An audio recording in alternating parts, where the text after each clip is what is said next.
আল্লাহ বলেন ইন্নাকা লামিনাল মুরসালিন, নিশ্চয়ই আপনি রাসূলগণদের একজন। জোরে বলেন আল্লাহু আকবার। সেই নবী, সেই রাসূল আমার আল্লাহ তাবারাকা ওয়া তাআলা যখন দেখতেন আমার রাসূলের কষ্ট হচ্ছে, মন খারাপ হচ্ছে, আমার আল্লাহ বরদাস্ত করতে পারতেন না। আমি সেই রাসূলের আলোচনা শুনতেছি, সেই রাসূলের উম্মত আমি ভালোবাসি কাকে, ভালোবাসা দরকার কাকে। ও যুবক ভাইয়েরা, ও বন্ধুরা, ও পর্দার অন্তরালের মারা, ও পর্দার অন্তরালের বোনেরা, একবারও কি ভেবে দেখেছো কার ভালোবাসায় তুমি মগ্ন হয়ে আছো?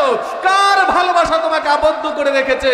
কার ভালোবাসার পিছনে তুমি ছুটছো? তুমি যে ভালোবাসার পিছনে ছুটে আছো না, হে যুবক, হে বন্ধু, শুনে নাও, শুনে নাও, তুমি যেই ভালোবাসার পিছনে ছুটছো এটা ভালোবাসা নয়, এটা ভালোবাসা নামের ধোঁকা মরিচিকা মাত্র। কথা বলেন ঠিক কিনা?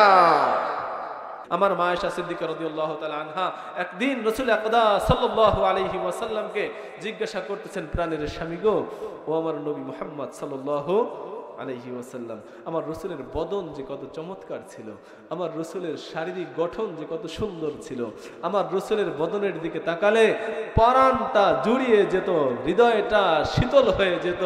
আমার মা আয়েশা একবার দেখতেছেন আল্লাহ রাসূল সাল্লাল্লাহু আলাইহি ওয়াসাল্লাম একটা মাত্র চাদর গায়ের মধ্যে দিয়ে, গায়ের দুই পাশে ঝুলিয়ে, গলার দুই পাশে ঝুলিয়ে একটু চুলটাকে চিরুনি করছেন, চুলটাকে সাজানো গোছানো করছেন। আমার রাসূলের চুল একটু বড় ছিল, সুবহানাল্লাহ বলেন। চুলটা ছিল সুন্দর, সাজানো গোছানো পরিপাটি চুল, এটাকে একটু পরিপাটি করতেছেন। এমন সময় মা আয়েশা সিদ্দিকা রাদিয়াল্লাহু তাআলা আনহা তাকালেন রাসূলের বদনের দিকে। সুবহানাল্লাহ বলবেন না? আমার রাসূলের বদনের দিকে তাকালে নেকি হয়, আমার রাসূলের বদনের দিকে তাকালে ক্ষুধার্ত মানুষ ক্ষুধা নিবারণ হয়ে যায়। আম্মা জান আয়েশা সিদ্দিকা রাদিয়াল্লাহু তাআলা আনহা বলেন, ও পৃথিবীর মানুষেরা শুনে নাও, আমার হাবিবের চেহারার দিকে শুধু তাকাতো আর মানুষ তার ক্ষুধার যন্ত্রণাটা পর্যন্ত ভুলে যেত। এমন বদন আল্লাহ তাআলা তাকে দিয়েছিলেন, এমন সুন্দর আকৃতিতে আল্লাহ তাআলা তাকে বানিয়েছেন। আমার রব্বে কায়নাত, রব্বে কারীম তো বলেই দিয়েছেন, ও মানুষ, লাকাদ খালাকনাল ইনসানা ফি আহসানি তাকওয়িম, আমি বানিয়েছি তো তোমাকে বানিয়েছি। কেমন করে বানিয়েছি জানো? আমার উত্তম থিওরিতে, উত্তম আকৃতি দিয়ে আমি তোমাকে উত্তম আকৃতিবান করে মানুষ হিসেবে তোমাকে দুনিয়াতে পাঠিয়েছি। সুবহানাল্লাহ, এটা হচ্ছে আমার ব্যাপারে। আর এই কুল কায়নাতের শ্রেষ্ঠ মানুষ যিনি মুহাম্মদ সাল্লাল্লাহু আলাইহি ওয়াসাল্লাম, যিনি আল্লাহ তাআলার সব থেকে প্রিয় মানুষ, সব থেকে প্যারা মানুষ, সব থেকে আপন মানুষ, তাকে আমার আল্লাহ কত সুন্দর করে বানিয়েছে। সুবহানাল্লাহ বলবেন না? সৌন্দর্যের কোনো শেষ ছিল? বলেন, কোনো শেষ ছিল না। মদিনার অনেক সাহাবীরা আল্লাহ রাসূল সাল্লাল্লাহু আলাইহি ওয়াসাল্লামের সামনে এসে বসে থাকতেন। আহলে সুফফার নাম শুনেছেন আপনারা হয়তোবা। আহলে সুফফার সকল সাথীগণ আল্লাহ রাসূলের চেহারার দিকে তাকিয়ে থাকতেন। আমার নবী মুহাম্মদুর রাসূলুল্লাহ সাল্লাল্লাহু আলাইহি ওয়াসাল্লাম তাদের সাথে কথা বলতেন। শত যন্ত্রণা, শত কষ্ট, শত লাঞ্ছনা, শত গঞ্জনা সব ভুলে গিয়ে, সব দ্বিধা ভুলে গিয়ে, সব যন্ত্রণা ভুলে গিয়ে সাহাবীদের সাথে হাসি মুখে কথা বলতেন। সুবহানাল্লাহ বলেন। হাসি মুখে কথা বলতেন।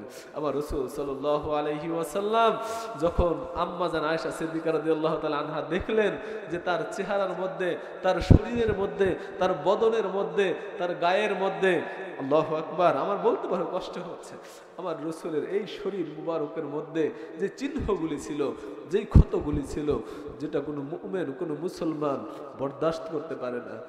আপনারা শুনলে আশ্চর্য হবেন, যিনি সব থেকে দামি সাহাবী, যাকে বলা হয় আমিরুল মুমিনিন, যিনি হচ্ছেন ওমর ইবনুল খাত্তাব, যিনি অনেক কঠোর থেকে কঠোর, শক্ত থেকেও শক্ত, যত সাহাবীরা আছে তার মধ্যে সব থেকে শক্ত মানুষ তিনি হলেন হযরতে ওমর রাদিয়াল্লাহু তাআলা আনহু।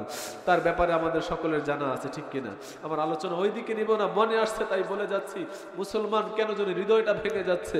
রাসূল সাল্লাল্লাহু আলাইহি ওয়াসাল্লামের ঘরে হযরতে ওমর ইবনুল খাত্তাব রাদিয়াল্লাহু তাআলা আনহু প্রবেশ করলেন।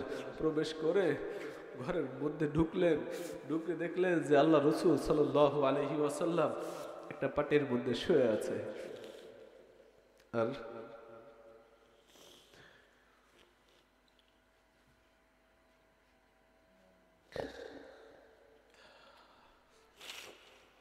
ওমর ইবনুল খাত্তাব সেদিন বাচ্চা শিশুদের মতো কান্না জুড়ে দিলেন। কান্নার আওয়াজ ঘরের বাইরে চলে গেল। বাচ্চারা যেভাবে কান্না করেন, ওমর ইবনুল খাত্তাব, যিনি আমিরুল মুমিনিন, যিনি সব থেকে শক্ত কঠিন মনের মানুষ, তিনি বাচ্চাদের মতো আওয়াজ দিয়ে কান্না শুরু করে দিলেন। কান্নার আওয়াজ ঘরের বাইরে চলে গেলেন। সাহাবী দৌড় দিয়ে ঘরের মধ্যে ঢুকলেন। ওমর রাদিয়াল্লাহু তাআলা আনহুর মতো মানুষ কেন কান্না করছেন? নিশ্চয়ই কোনো সমস্যা ঘরের মধ্যে। যখন প্রবেশ করলেন, দেখলেন রাসূল ঘুমিয়ে আছেন। জিজ্ঞাসা করলো, ভাই ওমর, কেন কান্না করছো তুমি? তোমার চোখে কেন পানি, আর আওয়াজ কেন এত লম্বা তোমার কান্না?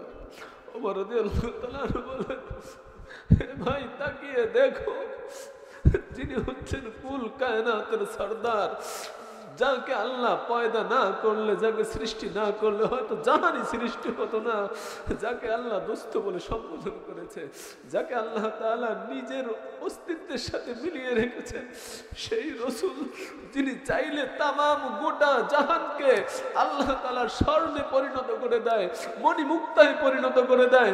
আল্লাহ রাসূল বলতে দেরি, আল্লাহ তাআলা করতে দেরি করে না।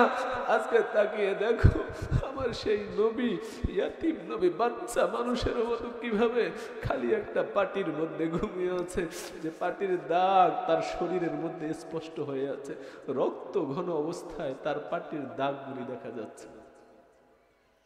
আমার রাসূলের ব্যাপারে তার বদন ছিল এমন, সেই বদন দেখে আম্মা জান আয়েশা সিদ্দিকা রাদিয়াল্লাহু তাআলা আনহা কান্নায় ভেঙে পড়লেন এবং জিজ্ঞাসা করলেন, হে প্রিয় স্বামী, হে প্রাণনাথ, হে আমার কলিজার টুকরা, হৃদয়ের স্পন্দন, হে আল্লাহর হাবিব, বলেন না, আমি যতটুকু জানি যে তামাম পয়গম্বর আলাইহিমুস সালাম গণের উপরে আল্লাহ গুটি ও বসন্তকে হারাম করে দিয়েছে, আপনার গায়ে কেন গুটি বসন্তের দাগ? আমার রাসূল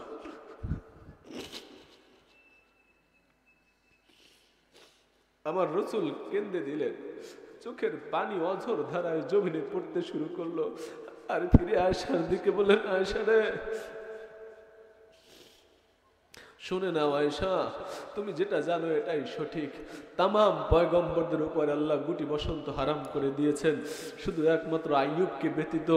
তবে জানো আমার শরীরে যে দাগ দেখতে পাচ্ছ, হে আয়েশা, এ দাগ কোনো গুটি বসন্তের দাগ নয়, এ দাগ কোনো গুটি বসন্ত, কোনো মহামারীর দাগ নয়। এ দাগ হচ্ছে তায়েফের সেই মর্মান্তিক দাগ, যেদিন আমার গায়ের উপরে পাগল পাগল বলে তামাম তায়েফের কাফের মুশরিকরা আমার গায়ের মধ্যে বৃষ্টির মতো পাথর নিক্ষেপ করেছিল।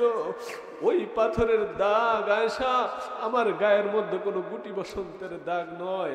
আমার রাসূল কালেমা নিয়ে তায়েফে গিয়েছিলেন, কিন্তু তায়েফবাসী এত কষ্ট, এত যন্ত্রণা দিয়েছেন, এত গঞ্জনা, এত লাঞ্ছনা দিয়েছেন, হয়তোবা আল্লাহ তাআলা এর জন্যই গোটা জাহানের মধ্যে কালিমা নামক এই মালা আমাদের সকলের গলার মধ্যে উঠিয়ে দিয়েছেন। কথা বলেন ঠিক কিনা? নয়তো ইয়াতিম মুহাম্মদ তামাম মক্কার মধ্যে একজন তার সাথী নাই, একজন তার সঙ্গী নাই, না ছিল তার কোনো জনবল, না ছিল তার কোনো ক্ষমতা, না ছিল বাবা, না ছিল মা। কালিমার দাওয়াত দেওয়ার কারণে নিজের আপন মানুষগুলিও যখন পর হয়ে গেল, শুধুমাত্র একজন মানুষ, মদিনার কামলিওয়ালা নবী ইয়াতিম মুহাম্মদ, মানুষকে ডাক দিলেন, কুলু লা ইলাহা ইল্লাল্লাহ তুফলিহুন, পড়ো লা ইলাহা ইল্লাল্লাহ আর তুমি সফল কাম হয়ে যাও। আল্লাহু আকবার। একজনের কালিমার দাওয়াত, আজকের এই মোস্তফাপুরের মুসলমান কালিমা পড়ছেন। কথা বলেন ঠিক কিনা? কালিমা নিয়ে যখন গোটা জাহানের মধ্যে ঘুরতেছেন, গোটা জাহানের মধ্যে দাওয়াত দিতেছেন, মানুষ কালিমা গ্রহণ করছে না, মানুষ নবীকে নবী বলে মানছে না। আমার রাসূল মনক্ষুণ্ণ হলেন, মন খারাপ করে কোনো একটা জায়গায় বসে পড়লেন। আল্লাহ রাব্বুল আলামিন আসমান থেকে ডাক দিলেন। আপনারা ভুলে গেছেন না তো? আমার মনে আছে আমি কোন কোন জায়গায় রেখেছি। আম্মা জান আয়েশার জায়গায় রেখেছি, মনে আছে না? ভুলে যাবেন না, আমার মনে আছে। ইনশাআল্লাহ আপনাদের আলোচনা শুনিয়ে শেষ করব, এরপরে তাফসীর ওই আলোচনার দিকে যাব, কোরআনের আয়াতের দিকে। যেহেতু রাসূল সাল্লাল্লাহু আলাইহি ওয়াসাল্লামের আলোচনা চলে আসছেন, তাই একটু না বললে হয়তোবা মনটায় তৃপ্তি পাবো না, শান্তি পাবো না, এই জন্য বলে যাচ্ছি। আপনাদের খারাপ লাগছে? আমার রাসূল সাল্লাল্লাহু আলাইহি ওয়াসাল্লাম যখন মন খারাপ করতেন, এই পৃথিবীর জমিনে একজনের মন খারাপ হলে আল্লাহ তাআলা আরশ থেকে মন খারাপ করে। সুবহানাল্লাহ বলতে পারবেন না? কালকে বলবেন, আগামীকালকে তো মাহফিল আছে, তাই আজকে রেখে দেন, আগামীকালকে বলবেন। যার মন খারাপে, কার মন খারাপ হয়? আল্লাহ বরদাস্ত করতে পারে না। আরে এটা আর কি বলবো, মনে আসছে তো অনেক কথা, কেন জানি বারবার মনে আসছে, তাই বলতেও ইচ্ছে হচ্ছে। আম্মা জান আয়েশা সিদ্দিকা রাদিয়াল্লাহু তাআলা আনহা একটা হাদিস বর্ণনা করেছেন। আমার মা আমিনা, রাসূল সাল্লাল্লাহু আলাইহি ওয়াসাল্লামের মা, যিনি গর্ভধারিণী মা, তিনি একটা হাদিস বর্ণনা করেছেন। সংক্ষিপ্ত বলে যাব না? ভাবলাম আমার কি সময় শেষ নাকি? মাশাআল্লাহ। আমার মা আমিনা বলতেছেন, ও পৃথিবীর মানুষেরা শোনো, আমার মন খারাপ হয়েছিল। মন খারাপ হয়েছিল তখন যখন আব্দুল্লাহর পুত্র, আব্দুল্লাহর সন্তান আমার গর্ভে যখন দুনিয়াতে আসবে, তখন আমার মন খারাপ ছিল। মন খারাপ ছিল এই জন্য যে গোটা জাহানের সন্তানেরা বাবার হাত ধরে বাজারে যায়, গোটা জাহানের সন্তানেরা বাবার সাথে খেলা করে, গোটা জাহানের সন্তানেরা বাবার কাছে নিজের মনের আবদার উজাড় করে বলতে থাকে, বাবা আমার জন্য এটা নিয়ে আসো, বাবা আমার জন্য ওটা নিয়ে আসো, বাবা আমি অমুক জায়গায় যাব। এমন আবদার সন্তানরা করে না? আপনাদের সন্তানরা করে না? করছে না? কিন্তু আমার মা আমিনা কান্নায় ভেঙে পড়লেন যে আমি আমার ইয়াতিম সন্তান মুহাম্মদকে এই অভাবনীয় অপূরণীয় ক্ষতি আমি কিভাবে পূরণ করব। তিনি হয়তোবা দুনিয়াতে আসবেন, কিন্তু এসে তো বাবাকে পাবেন না, তার কাছে কোনো খেলনা তো আসবে না, তিনি কোথাও ঘুরতে তো যেতে পারবেন না। কিন্তু আমার আল্লাহ আসমান থেকে বলছে, হে আমিনা, তুমি কি চিন্তা করছো, কি ভাবছো? তুমি যে ভাবনা ভাবছো সে ভাবনা তো আসলে ভাবনা নয়। তুমি তো জানো না আমিনা, তোমার গর্ভে যিনি রয়েছেন তিনি হচ্ছেন আমার হৃদয়ের স্পন্দন, আমার দোস্ত মুহাম্মদুর রাসূলুল্লাহ সাল্লাল্লাহু আলাইহি ওয়াসাল্লাম। তুমি পৃথিবীর খেলনার কথা ভেবে রেখেছো, তুমি পৃথিবীতে ঘোরার কথা ভেবে রেখেছো। আরে সময় হতে দাও, সময় হতে দাও, আমি আল্লাহ তো তাকে ঘুরানোর জন্য তৈরি হয়ে আছি। জোরে বলেন সুবহানাল্লাহ। ও পৃথিবীর মানুষ, ও আমিনা, তুমি ঘুরাবে তো কোথায় ঘুরাবে? আব্দুল্লাহ যদি ঘুরতে যেত, হয়তোবা মক্কা নগরী ঘুরতো, হয়তোবা আব্দুল্লাহ যদি ঘুরতে নিত তায়েফের জমিনে ঘুরতে নিত, হয়তোবা মদিনায় ঘুরতে নিত, গোটা জাহানের সকল জমিন হয়তোবা আব্দুল্লাহ তাকে নিয়ে ঘুরতে যেত। কিন্তু না আমিনা, না না না না, আমি আল্লাহ তাবারাকা ওয়া তাআলা আমার মুহাম্মদকে শুধু দুনিয়ার জমিন নয়, আমি আল্লাহ তাবারাকা ওয়া তাআলার সাত আসমান ও জমিন, জান্নাত ও জাহান্নাম, আরশে মুআল্লা আমার বাড়ির মেহমান করে তাকে ঘুরাবো। জোরে বলেন আল্লাহু আকবার। আমার রাসূলকে ঘুরাবো আমি। তুমি তো ভেবে বসে আছো তোমার সন্তান কি করে ঘুরবে। তোমার সন্তানকে ঘুরানোর দায়িত্ব আমার। সুবহানাল্লাহ। আমার আল্লাহ এত ভালোবাসতেন, বললেন তুমি তো মনে করে আসছো তোমার সন্তানকে খেলনাকে কিনে দিবে। হায় রে আমিনা, তুমি জানো না আমি আমার রাসূলকে কত ভালোবাসি। সুবহানাল্লাহ বলবেন না? আল্লাহ বলছেন, আল্লাহ আমিনা তুমি তো জানো না, তুমি ভেবে বসে আছো খেলনাকে কিনে দিবে। আরে খেলনা, দুনিয়ার জমিনের খেলনা তো খেলনা, আর আমি আল্লাহ তাবারক ওয়া তাআলা আমার দোস্তের জন্য, আমার প্রিয় বন্ধুর জন্য আমি এমন খেলনার ব্যবস্থা করে রেখেছি। মা আমিনা বলতেছেন, আমি মুহাম্মদ সাল্লাল্লাহু আলাইহি ওয়াসাল্লাম, মুহাম্মাদের নাম শুনলে কি বলতে হয়? আরে ভাই বলেন না সাল্লাল্লাহু আলাইহি ওয়াসাল্লাম। যদি না বলতে পারেন তো আপনি মুমিন থাকবেন না ভাই, আপনার উপরে লানত আসবে। আপনারা তো ওয়াজ মাহফিল, আমি জানি অঞ্চলের মানুষ, মুস্তাফাপুরের মানুষ, হলদিবাড়িয়ার মানুষ বা পাখিমারার মানুষ, আলহামদুলিল্লাহ অনেক মানুষ আশিকে রাসূল আছেন। হয়তোবা তাদের দিলের চাওয়া এজন্য আজকের আলোচনা এইদিকে চলে যাচ্ছে, নয়তোবা আমি এইদিকে আলোচনা করার ইচ্ছা আমার ছিল না, আমার প্রস্তুতি ছিল অন্যদিকে আলোচনা করব। কিন্তু আপনাদের খারাপ লাগতেছে? খারাপ লাগতেছে? যদি ভালো লাগে তাহলে এই আলোচনায় চলবে। চলবে? কথা বলেন, চলবে? রাসূলের নাম শুনলে কি পড়তে হয়? তো আপনারা পড়ছেন না যে? হ্যাঁ হ্যাঁ, জোরে আওয়াজ তুলে বলবেন নবী মুহাম্মদুর রাসূলুল্লাহ সাল্লাল্লাহু আলাইহি ওয়াসাল্লাম।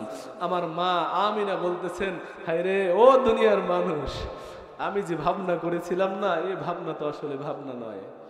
আমি আমার ইয়াতিম বাচ্চা মুহাম্মদকে বাইরে রেখে আমি ঘরের মধ্যে চলে গেলাম, আর ঘরের ফাঁকা দিয়া মাঝে মধ্যে আমার ছেলের দিকে, আমার সন্তানের দিকে আমি তাকাইতাম, মাঝে মধ্যে তাকাইতাম। বলেন নবী মুহাম্মদুর রাসূলুল্লাহ সাল্লাল্লাহু আলাইহি ওয়াসাল্লাম কেমন সন্তান ছিলেন বলেন তো, একটু বলেন তো। ও মুরব্বী, ও বাবাজি, বলেন না কেমন সন্তান ছিলেন তিনি। কেমন সন্তান ছিলেন জানেন? যার সাথে কোনো তুলনা হয় না, তুলনা হয় না। হালিমাতু সাদিয়া রাদিয়াল্লাহু তাআলা আনহা তিনি বলছেন, ও পৃথিবীর মানুষেরা, আমি দুনিয়ার জমিনে কত সন্তান দেখেছি, দাত্রীর দায়িত্ব পালন করেছি, আর আমাদের এই অঞ্চলটা তো শুধুমাত্র বাচ্চা পালনের জন্যই প্রস্তুত ছিল। কত বাচ্চা জীবনে দেখেছি। আল্লাহর কসম করে বলছি, মুহাম্মদ সাল্লাল্লাহু আলাইহি ওয়াসাল্লামের মতো এত সুন্দর আকৃতির সন্তান আমার চোখ কোনোদিন দেখে নাই। এটাই পর্যন্ত শেষ না মুসলমান, না না না। আব্দুল মুত্তালিব ডাক দিয়া বলেন, ও পৃথিবীর মানুষেরা, ও হালিমা, তুমি আর কত মানুষ দেখেছো, কত সন্তান দেখেছো। আমি এই মক্কা নগরীর গভর্নর, আমি এই খানায় কাবার একজন সর্দার, কুরাইশদের সর্দার। খানায় কাবা বাইতুল্লাহ জিয়ারতের জন্য, তাওয়াফের জন্য গোটা জাহান থেকে লক্ষ লক্ষ মানুষ এখানে সমবেত হয়। বাচ্চা তো দেখেছি, কত মানুষ তো দেখেছি। আল্লাহর কসম ও হালিমা, আমার এই চোখ আমার মুহাম্মাদের মতো সন্তান কোনোদিন দেখে নাই। জিবরিল আমিন এসে বললেন, ও আব্দুল মুত্তালিব, শুনে নাও, তোমরা যে আলোচনা করছো এ আলোচনা আমার আল্লাহ আরশেও চলাইছে। জোরে আওয়াজ তুলে বলেন সুবহানাল্লাহ। ও আব্দুল মুত্তালিব, ভালো করে শুনে নাও, তোমার চোখ কি করে দেখবে গো? আমি জিবরিল আমিনের নখদর্পণে গোটা জাহান রয়েছে, গোটা পৃথিবীর সকল সন্তান আমার নখদর্পণে আমি দেখি এবং জানি এবং বুঝি। আল্লাহর নামে শপথ করে বলি, আব্দুল মুত্তালিব ভাই, মুহাম্মাদের মতো উত্তম সন্তান, এত সুন্দর মানুষ এই দুই চোখ কোনোদিন দেখে নাই। জিবরিল দেখে নাই। আমার আল্লাহ বলেন, জিবরিল রে, তোদের আলোচনা শুনে আমি আর ক্ষান্ত থাকতে পারলাম না। ও জিবরিল আমিন, দুনিয়ার জমিনে তুমি জানায়া দাও কেমনে দুনিয়ার জমিনে সুন্দর সন্তান দেখতে চাও। কারণ আমি আল্লাহ তাবারক ওয়া তাআলা আমার সর্বোচ্চ সৌন্দর্য দিয়েই আমার দোস্তকে পাঠিয়েছি। তার মতো সুন্দর করে আর কোনো সন্তানই দুনিয়ার জমিনে পাঠাই না। সুন্দর, কেমন সুন্দর ছিল। এমন সুন্দর সন্তানকে আমার মা বাইরে রেখে ঘরের মধ্যে কাজ করে। বলেন না, মায়ের মন বড়ই পাগল একটা মন, ঠিক না? দেখবেন দুনিয়ার সকল সন্তান মায়ের কাছে প্রিয়। কথা বলেন, কানা হোক, লুলা হোক, খোরা হোক, আপনার চোখে হয়তো বা দেখতে বাচ্চা সুন্দর নয়, কিন্তু মা জননী কলিজার টুকরা, হৃদয়ের স্পন্দন। প্রত্যেকটা সন্তানের জন্য মায়ের কলিজার মধ্যে আলাদা জায়গা আছে না নাই? দুনিয়ার সব মানুষের চোখে দেখতে যদি কুৎসিত হয়, কিন্তু আপনার মায়ের কাছে আপনি বড় জাদু। আপনার মায়ের কাছে আপনি বড়ই সুন্দর। আপনার মায়ের কাছে আপনি তার কলিজার স্পন্দন। কথা বলেন ঠিক কি না? আমার মা আয়েশা সিদ্দিকা রাদিয়াল্লাহু তাআলা আনহা যে বর্ণনা দিলেন, আমার মা আমিনা সেই একই বর্ণনা দিলেন। মা আমিনা বলছেন, আমি যখন কাজের জন্য ঘরের মধ্যে প্রবেশ করি গো, মাঝে মধ্যে জানালার ফাঁকা দিয়ে তাকিয়ে দেখি মুহাম্মাদের উপরে কোনো সমস্যা আছে কিনা। আল্লাহরে বলি, ও দুনিয়ার মানুষ, ও দুনিয়ার মুমিন, ও দুনিয়ার মুসলমান, ও আশিক রাসূলগণ, কান খুলে শুনে নেন ভাই। আমার মা আমিনা জানা দিতেছে, আমি ভয়ের চোটে ঘর থেকে লাফ দিয়ে বাইরে বের হলাম। জোরে বলেন না সুবহানাল্লাহ।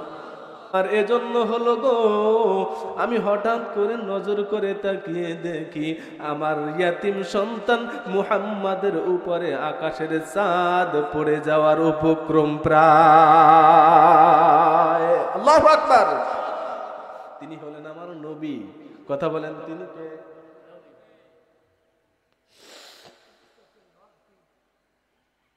আচ্ছা, আলোচনা তো নিয়েছি, 2-3 দিকে আলোচনা চলছেন, এর মধ্যে হয়তোবা সব শেষ করা যাবে না। আগামীকাল থাকবেন?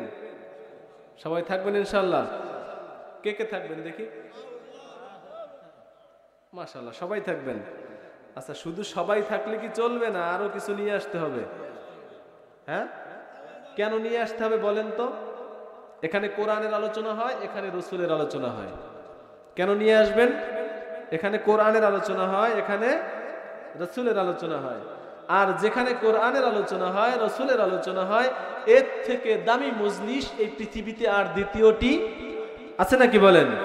যদি একজনকে আপনি সাথে নিয়ে আসেন, ঠিক ওই ব্যক্তি এখানে আসার পরে একটা কথা শুনবে, একটা কথার জন্য 60 বছর নফল ইবাদতের নেকি তিনি পাবেন। ওই পরিমাণ নেকি আমার আল্লাহ আপনার আমলেও দান করে দিবেন। নেকি চান না কে কে? চান? আমি জিজ্ঞাসা করি, চান না কে কে? নেকি লাগবে না কার কার? হাত তুলে দেখান। ওই একজনের লাগবে না, শুধু বুঝে শুনে উত্তর দিতে হবে। বলেন, নেকি লাগবে না কার কার? সবার লাগবে। আচ্ছা, এবার দেখি নেকি লাগবে কার কার? নারায়ে তাকবীর, নারায়ে তাকবীর। আল্লাহ কবুল করুক, সকলে বলি আমিন। আগামী কালকে ইনশাআল্লাহ আমরা একে কয়জন নিয়ে আসব? একজন। কয়জন নিয়ে আসব? না, ইরাদা করতে হবে। ওয়াদা থাকলে হয়তো আল্লাহ তাআলা আপনাকে সুযোগ করে দিবেন। বলেন না, একজন কয়জন নিয়ে আসব? মাশাআল্লাহ। আচ্ছা, নিয়াত থাকবে 10, দাওয়াত দিবেন, বাকি 10 জন না, একজনও আসবে না, তাতে কিছু ক্ষতি হবে আপনার না, কিন্তু নিয়াত তো করা যায়। 10 জনের নিয়াত যদি করা হয়, আল্লাহ না করুক যদি আপনার আজকের রাত্রে মৃত্যু হয়ে যায়, ওই 10 জন আনলে যেই নেকিটা হইতো ওই নেকি আমলে চলে যাবে। সুবহানাল্লাহ।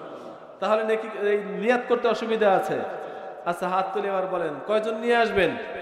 10 জন। জি, আল্লাহ কবুল করুক। তাহলে আগামীকালকে ইনশাআল্লাহ আপনাদেরকে যেই অসমাপ্ত আলোচনা, এই অসমাপ্ত আলোচনাকে সমাপ্ত করে দিব। শুনবেন, থাকবেন, ভাগবেন না, মনে থাকবে? যাক, আলোচনার দিকে চলে যাচ্ছি। যে কথাই ছিলাম, আমার মা আমিনা তিনি আশ্চর্যান্বিত হয়ে, ভয় আতঙ্কিত হয়ে ঘর থেকে দ্রুত বাহিরে চলে আসলেন। কেন চলে আসলেন? হ্যাঁ, মনে করছেন আমার মা কি যেন তার গায়ের উপরে, সন্তানের গায়ের উপরে পড়ে যাচ্ছে। কিন্তু আমার আল্লাহ আসমান থেকে বললেন, ও আমিনা, তুমি তো জানো না। সুবহানাল্লাহ বলবেন না? তুমি তো জানো না, তুমি তো এতদিন চিন্তা করছো তোমার সন্তানকে খেলনা কে কিনে দিবে, কিন্তু আমি আল্লাহ চাই না দুনিয়ার কোনো খেলনা আমার নবীর হাতে আসুক। সুবহানাল্লাহ বলেন। আমি আল্লাহ তাবারক ওয়া তাআলা আসমানের চাঁদকে জানা দিলাম, আসমানের চাঁদ রে। আল্লাহ বললে হয় কি হয় না? আল্লাহ বললে সম্ভব কিনা? আমার আল্লাহ বলেন, ইন্নামা আমরুহু ইযা আরাদা শাইআন আইয়াকুলা লাহু কুন ফায়াকুন। সুবহানাল্লাহ বলেন। আল্লাহ শুধু ইরাদা করতে দেরি, চাইতে দেরি, আল্লাহর চাওয়া পূরণ হইতে কোনো দেরি লাগে না। যদি আল্লাহ বলেন, মুস্তাফির রে এই গোটা এরিয়া স্বর্ণে পরিণত হয়ে যাও, 3-4 দিনের মধ্যেই হয়ে যাবে, ঠিক কিনা? হ্যাঁ, মাশাআল্লাহ। হ্যাঁ, আল্লাহ যদি চায় মোস্তফাপুর রে গোটা মোস্তফাপুর এরিয়াটা, গোটা নীলগঞ্জ এরিয়াটা মণিমুক্তায় পরিণত হয়ে যাও, আল্লাহ শুধু চাইবেন, আর পরিপূর্ণ হতে 1 সেকেন্ডের সময়ও লাগবে না। আমার আল্লাহ চাইলেন আসমানের চাঁদ বন্ধুর কাছে চলে যাও, আমার বন্ধু মুহাম্মদ খেলতে চায়। সুবহানাল্লাহ বলেন। আমাদের দুনিয়ার সন্তানেরা যখন খেলনার জন্য প্রস্তুত হয়, খেলার জন্য প্রস্তুত হয়, নানা বাড়ি থেকে কত রকমের ফুল, বাহারি রঙের ফুল পাঠায়। কথা বলেন। বাবা বাহারি রকমের ফুল এনে দেয়, বাচ্চারা ওই ফুল দেখে আর খেলে। আর আমার নবী মুহাম্মদ যখন খেলার জন্য তৈরি হলো, আমার আল্লাহ রাব্বুল আলামিন আসমানের চাঁদকে আদর দিলেন। আসমানের চাঁদ রে, আমার দোস্তের কাছে চলে যাও, আমার দোস্ত যেইভাবে খেলতে চায় ওইভাবে খেলার জন্য তুমি রেডি হয়ে যাও। জোরে কোন সুবহানাল্লাহ। আমার মা আমিনা ডাক দিয়ে বলেন, ও বাবা গো। কারে ডাক দিয়েছেন? বাবাকে, শ্বশুরকে ডাক দিয়েছেন। আব্দুল মুত্তালিব রে ডাক দিয়েছেন, আব্বু তাড়াতাড়ি আসেন, দেখে যান আপনার নাতির উপরে কি যেন একটা পড়ে যাচ্ছে। আব্দুল মুত্তালিব ঘর থেকে লাফ দিয়ে বের হলেন। বের হয়ে দেখতেছেন আসমানের চাঁদ নবী মুহাম্মদুর রাসূলুল্লাহ সাল্লাল্লাহু আলাইহি ওয়াসাল্লামের হাতের ইশারায় ডালতেছে আর দুলতেছে, তালে তালে নাচতেছে। জোরে কোন সুবহানাল্লাহ। আমার আল্লাহ রাব্বুল আলামিন বলেন, আমিনা তুমি দুনিয়ার খেলনা চাইলা গো, আর আমি আল্লাহ আসমানের চাঁদকেই আমার বন্ধুর খেলনা বানায়া দিলাম।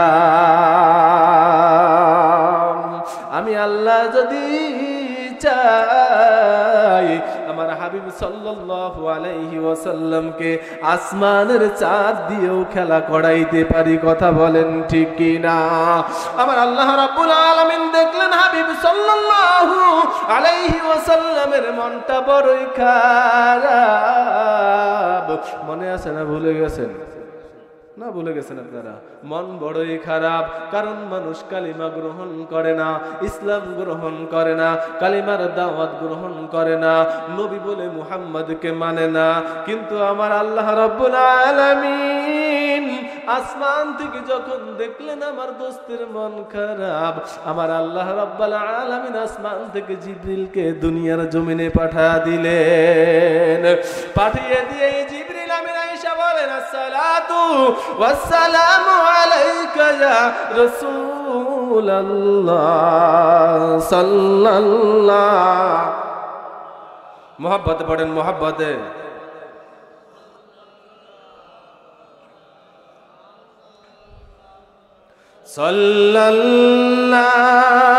সাল্লাল্লাহু আলা মুহাম্মাদ সাল্লাল্লাহ।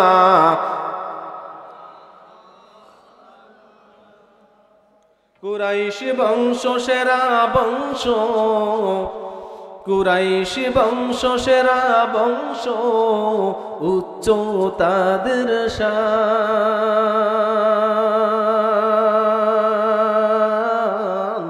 তার মধ্যেও সেরা আবার হাশেমি খানদান। সাল্লাল্লাহ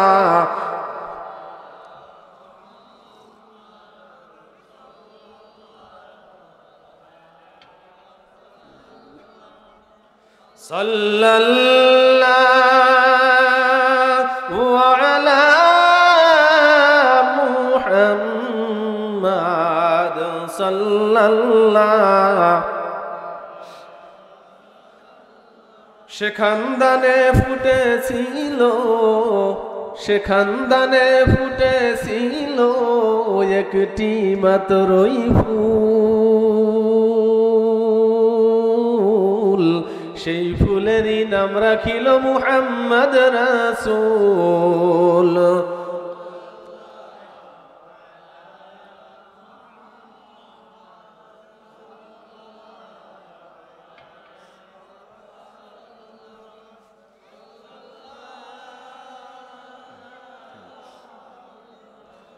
সাল্লাল্লাহু আলা। আমার নবী মুহাম্মদুর রাসূলুল্লাহ সাল্লাল্লাহু আলাইহি ওয়াসাল্লামের মন খারাপ কে দেখলেন?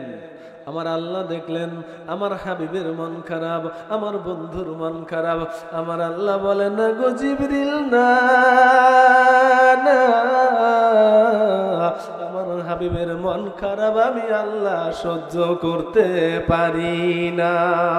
সুবহানাল্লাহ বলেন।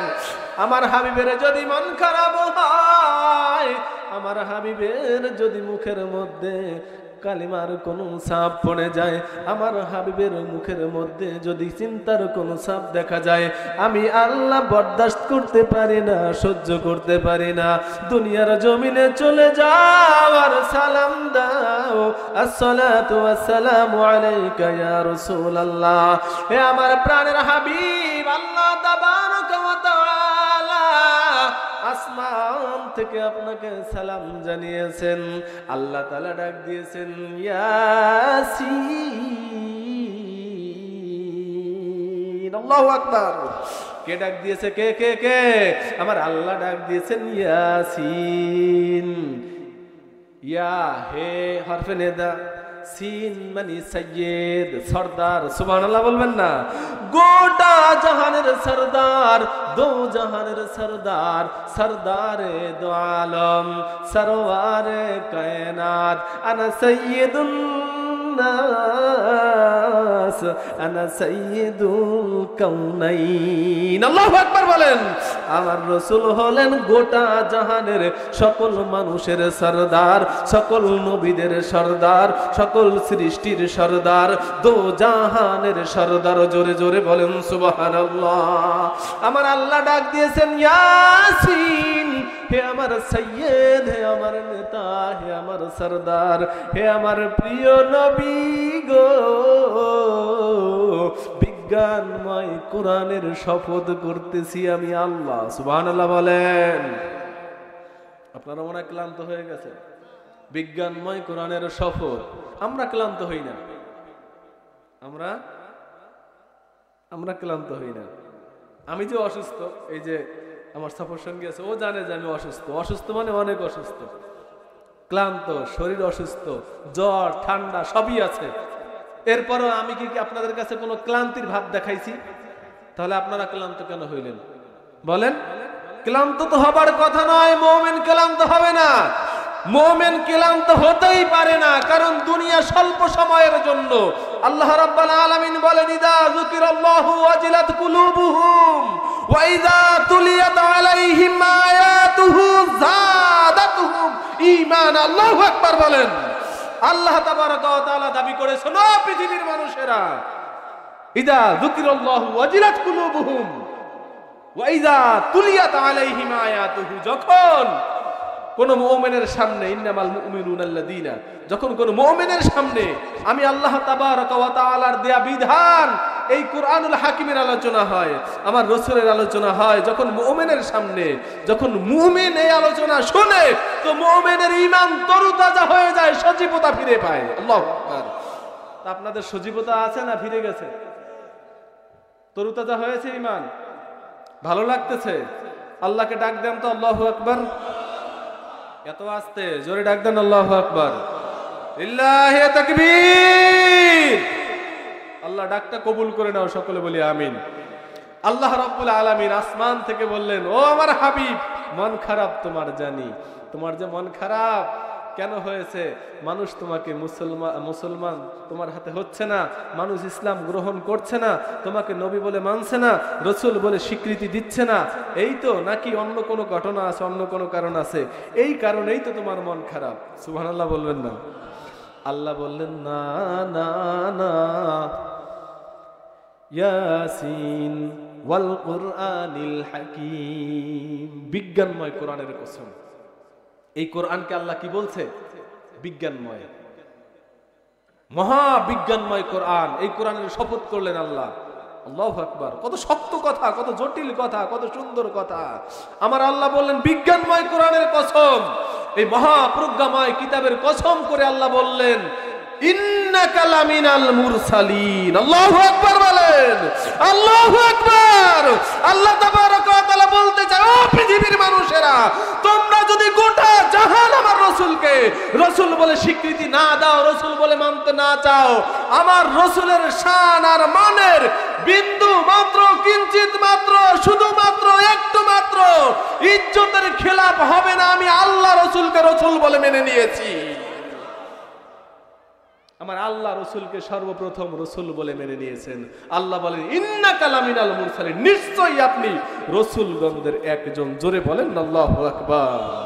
সেই নবী, সেই রাসূল আমার আল্লাহ তাবারাকা ওয়া তাআলা যখন দেখতেন আমার রাসূলের কষ্ট হচ্ছে, মন খারাপ হচ্ছে, আমার আল্লাহ বরদাস্ত করতে পারতেন না। আমি সেই রাসূলের আলোচনা শুনতেছি, সেই রাসূলের উম্মত আমি ভালোবাসি কাকে, ভালোবাসা দরকার কাকে। ও যুবক ভাইয়েরা, ও বন্ধুরা, ও পর্দার অন্তরালের মারা, ও পর্দার অন্তরালের বোনেরা, একবারও কি ভেবে দেখেছো কার ভালোবাসায় তুমি মগ্ন হয়ে আছো? কার ভালোবাসা তোমাকে আবদ্ধ করে রেখেছে? কার ভালোবাসার পিছনে তুমি ছুটছো? তুমি যে ভালোবাসার পিছনে ছুটে আছো না, হে যুবক, হে বন্ধু, শুনে নাও, শুনে নাও, তুমি যেই ভালোবাসার পিছনে ছুটছো এটা ভালোবাসা নয়, এটা ভালোবাসা নামের ধোঁকা, মরিচিকা মাত্র। কথা বলেন ঠিক কি না? এই ভালোবাসা তোমাকে বাঁচাতে পারবে না। তুমি যে ভালোবাসার পিছনে ছুটছো এই ভালোবাসা তোমাকে বাঁচাতে পারবে না।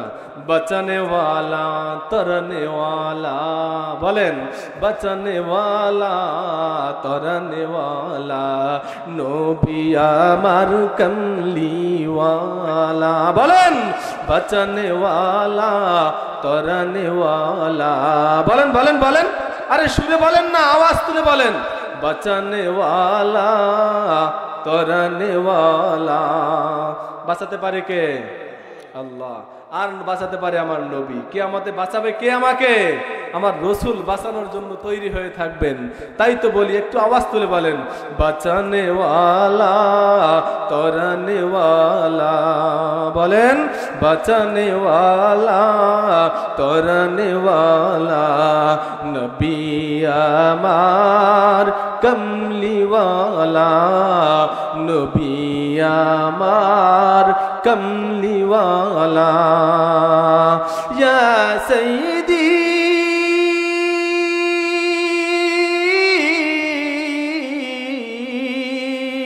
হে প্রিয় নবী, বলেন, ইয়া সাইয়্যিদি হে প্রিয় নবী, আমি আশিক, আমি আশিক দিবানিশি, তোমারি প্রেমের দিওয়ানা, তোমারি প্রেমের দিওয়ানা, বলেন, বাঁচানে ওয়ালা, বলেন। আপনাদের ইয়া নাই, মানে এটা মুখস্থ হয়নি, এটা আমার নিজের লেখা সঙ্গীত, এটা রেকর্ড হচ্ছে, এটা আমার নিজের লেখা সঙ্গীত। এই সঙ্গীতটা যখন নরসিংদীতে প্রথম আমি স্টেজে করেছি, তো স্টেজ থেকে আপনাদের কাছ থেকে চাইতেছি না যে আপনারাও টাকা নিয়ে আসেন, স্টেজ থেকে আলহামদুলিল্লাহ অনেক মোটা অঙ্কের হাদিয়া চলে এসেছিল, কিন্তু আপনাদের তো সেই স্পৃহাই নাই। আমার মনে হচ্ছে কি জানেন, আমি ভাবতাম এতদিন হয়তো বা এই মোস্তফাপুর, নীলগঞ্জ এই এলাকাটায়, হলদিবাড়িয়া, পাখিমারা এই এলাকায় আশিক রাসূলের সংখ্যা বেশি, যেহেতু সারসিনা আলা হযরত পীর সাহেব হুজুরের আগমন খুব বেশি ঘটছে এই অঞ্চলটার মধ্যে। কিন্তু আজকে মনে হচ্ছে কেমন যেন আসলে আশিক রাসূল বলে যাদেরকে ভাবছি, হয়তো বা তাদের মধ্যে রাসূলের প্রেম অতটা, বলেন, বাঁচানে ওয়ালা তারানে ওয়ালা, নবী আমার কমলি ওয়ালা। আর সামনে বাড়াবো না, সঙ্গীতটাও শেষ করব না। আল্লাহ যদি হায়াতে বাঁচিয়ে রাখে আর যদি সুস্থ থাকি, আমি এই বেয়াদবি করতে পারবো না, যেহেতু আমাদের আজকের প্রধান মেহমান তিনি চলে আসছেন। তার সময় নষ্ট করলে হয়তোবা তিনি মনে কষ্ট পাবেন, আর কষ্ট পেলে আল্লাহর কাছে আমি জবাবদিহি হয়ে যাব। তিনি আপনাদের সামনে অত্যন্ত সুন্দরভাবে সাজানো গোছানো সুললিত কণ্ঠে আলোচনা করবেন, তার আলোচনা শুনবেন। আর আল্লাহ যদি হায়াতে বাঁচিয়ে রাখে, যদি সুস্থ থাকি, ইনশাআল্লাহ আগামীকাল বাদ এশা আবার আপনাদের সাথে দেখা হবে। এটা চান আপনারা? কে কে চান? কালকে এই সঙ্গীত শুনবেন মন প্রাণ দিয়ে, শুধু শুনবেন না, বলবেনও। হ্যাঁ, দেখা যাবে ইনশাআল্লাহ। আল্লাহ আমাদের বুঝার তৌফিক দান করেন। আমিন। ওয়া আখিরু দাওয়ানা আনিল হামদুলিল্লাহি রাব্বিল আলামিন। আসসালামু আলাইকুম ওয়া রাহমাতুল্লাহি ওয়া বারাকাতুহু।